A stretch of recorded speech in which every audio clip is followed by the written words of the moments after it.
True knows street life in Portland. I have a tent up the street. And he uses one thing to get by. It's a methamphetamine pipe.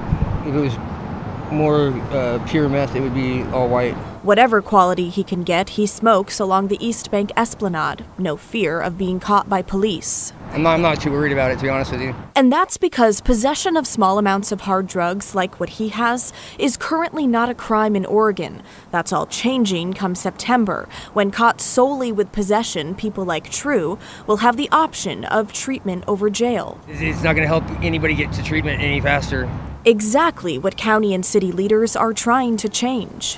We're here today to talk about the work underway to launch a deflection program in Multnomah County. A few blocks away Wednesday morning, in a long-anticipated news conference, officials talked of what's called the deflection program, opening September 1st in this building on the Central East Side, where officers will take those who choose treatment over jail. It's still unclear how many people can choose this option at once and how many times. We want to allow multiple opportunities to get people connected with treatment while still maintaining accountability. Once at the center and to avoid future arrest, people will have 30 days to engage in recovery services. What does that mean? Good question. Here's how County Chair Jessica Vega-Peterson explains it. So that could be going into housing, that could be getting into detox, that could be getting into their treatment beds. They need to positively engage in that. The county's rollout of the program has faced major community backlash, not lost on officials. And I understand the frustration and the apparent disconnect and misunderstanding that has come across maybe in this process.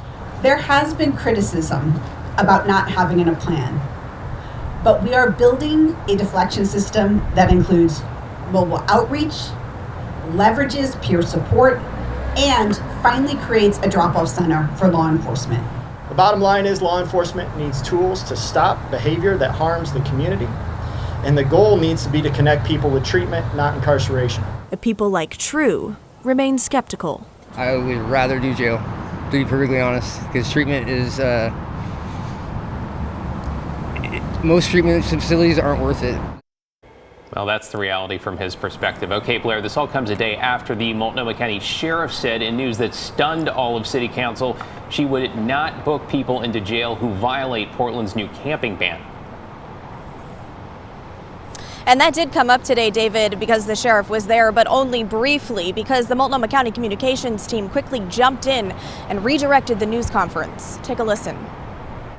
At this point, I am standing by that statement in anticipation of having an opportunity to have further conversations with our public safety leaders and the city of Portland to again determine the best pathways forward to support community safety in all of our communities. We're going to keep the focus on House Bill 4002 today. Yes or no question. I think the sheriff has said what she needs to say. Now, Mayor Ted Wheeler has ordered Portland police to cite people who violate the camping ban and refer those cases to the DA. But he is concerned that the sheriff will take a similar tactic with illegal drug users come September. I mean, they won't be violating city code, but state law. We were not given the chance to ask the sheriff that question today. David? Well, I suppose we'll find out a month from tomorrow. Thank you, Blair.